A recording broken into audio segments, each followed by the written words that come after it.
Well, we're looking at tomorrow's stage 7, Verzon to Le Creusot, and it's the longest. It is a long haul, the longest of the Tour de France.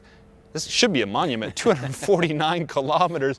I don't know what you do all day. I sure hope we have all auto route along the way, because I just want to fly along, stop at a couple of those auto grills I know you love, and get to the finish in Le Creusot and see who wins, because we have a lot of mountain climbing out on the day. I think 5 mountains, 5 little climbs, not mountains, 5 hills, we can call them Cat 3s, Cat 4s, stage for perhaps, well, we'll get into the predictions later, but it's a tough day.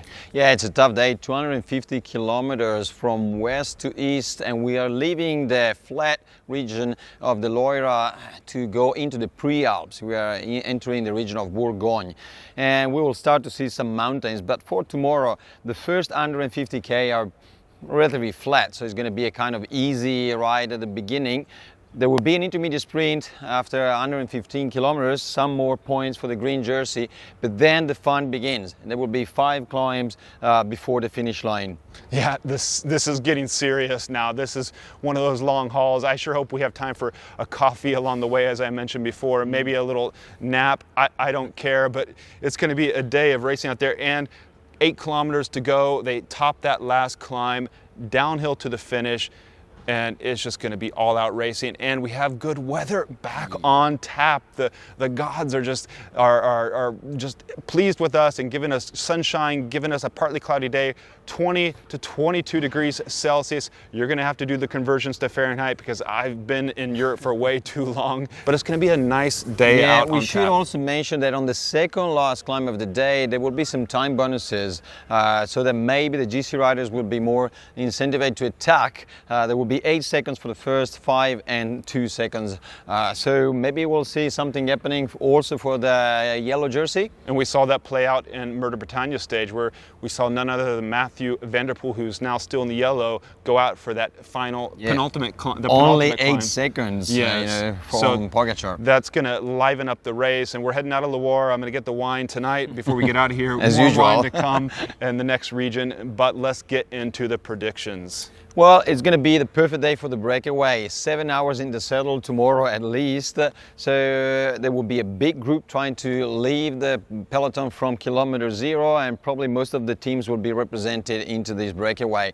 And depending on which rider will actually get into this break, they have, there's some chance to get to the finish line. They're going to have their work cut out for them.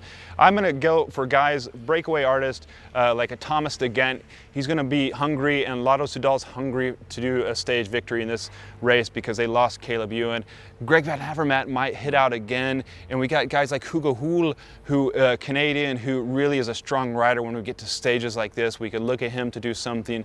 There are a host of many other riders that could really hit out tomorrow, and I think you were talking about a certain Julianna Philippe. Maybe tomorrow we might see a little spark from Julian. Yeah, well, I'm sure Alaphilippe tomorrow is going to be there, and it's the perfect finish line for him. He's a great descender, and he has this explosivity that needs to be to take him up to the last climb. So he's definitely in top of my list tomorrow. His explosivity, he's like a steam valve. If you don't let it out every now and then, it just explodes. So he's got to let it out tomorrow, because he needs another stage victory. Julian loves those stage victories. I think tomorrow we're going to see the big hitters hit out. I'm talking Van der Poel, I'm talking Van Aert. These guys, you mentioned Julianna Philippe. We're going to see a real slugfest out there. 249 kilometers, it's a monument. Your pick for the day, and please don't name Nasser Bouhanni. I will not. I won't name Cav. I'm Italian, and I would go for the Italian champion. So Sonny Colbrelli, I think he really deserves to win tomorrow. He's in top form. He has been up there in front all day from the beginning, and tomorrow he will hit the bottom. I'd like to see Michael Matthews win his first race for Team Bike Exchange tomorrow. I'd like to see Wout van Aert win in the Belgian national champion jersey. I don't think either of those guys are going to do it.